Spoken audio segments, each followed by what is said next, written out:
we've all been on the driving range, right? And you're hitting golf shots and the person next to you is just crushing their irons. It's a distinct sound. If you've ever been to a tour event or a high-level amateur event, there is a distinct sound of compressing the ball and then the ground and what I like to call crushing your iron. So how do you do that? Well, I'm going to share with you today a simple takeaway tip that can get you going in the right direction. So let's dive right into it. All right, so the first thing we got to understand before I give you the tip on the takeaway is understanding ball position. Because what we want to do to hit a solid iron shot is we got to come in contact with the golf ball as the club is in a downward motion, right? We've done a ton of videos on this. We've done some fun ones with the hula hoops and all the types of things and stuff like that. But ultimately, when you're crushing your irons, when we hear that sound, the club is connecting with the ball in what we call a downward angle of attack, all right? So for most purposes, now this isn't 100% true, but basically your golf swing is kind of a circle, kind of like a hula hoop, right?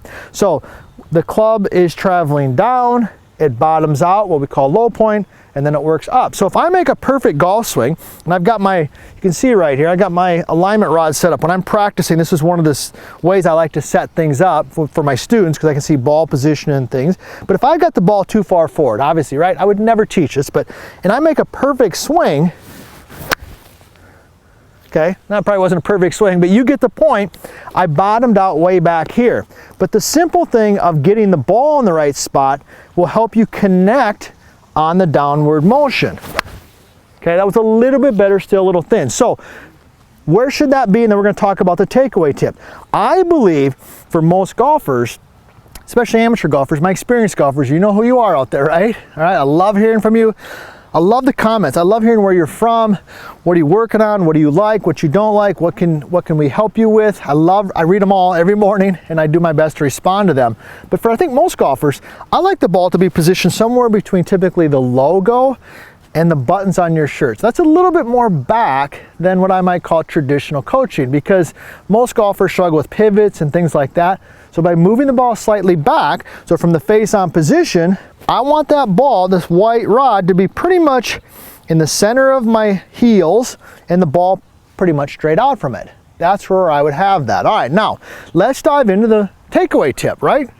That sound of crushing our irons. So it has to do with the knuckles, right? You know I love looking at golf gloves. When I give a lesson, one of the first things I do is look at their glove. Tells you a lot.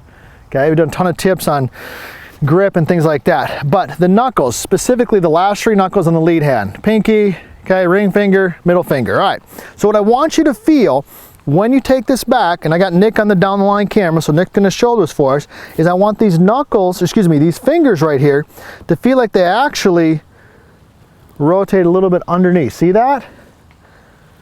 Okay, now what most of you do if you're not crushing your irons, it's the topic of today, is your your fingers are rotating the other way. They're rotating this way. So let's do it with the club. Let me show you what it looks like, and I'm going to show you how it impacts the top position and impact. All right, so here we go. So the old way would be rotating my fingers this way. See what that does to the club face? Lays it way open, right?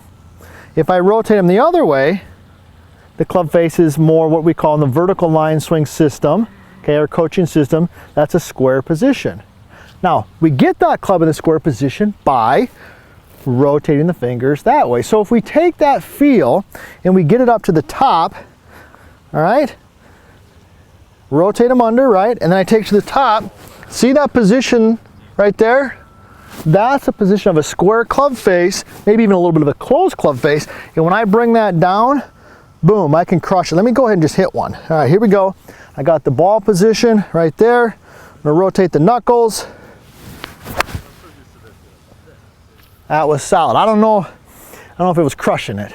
I don't know. Nick's kind of giving me the eye over there like, it was solid, Todd, but it wasn't crushing it, all right? The old way, or what a lot of you are doing, is when you rotate it this way, the club face gets open at the top. Here we go. Even with good ball position, rotate it. It's kind of a pick. So I don't need to watch a golf swing to know if somebody's crushing their irons. I can hear it. This tip right here in the takeaway, take the fingers, the last 3 fingers, rotate them under. If you do that, you also will start crushing your irons. Now that we got you hitting the golf ball more solid, check out my next video. And if you want to personally work with us and my team on your golf game, check out VLScoaching.com.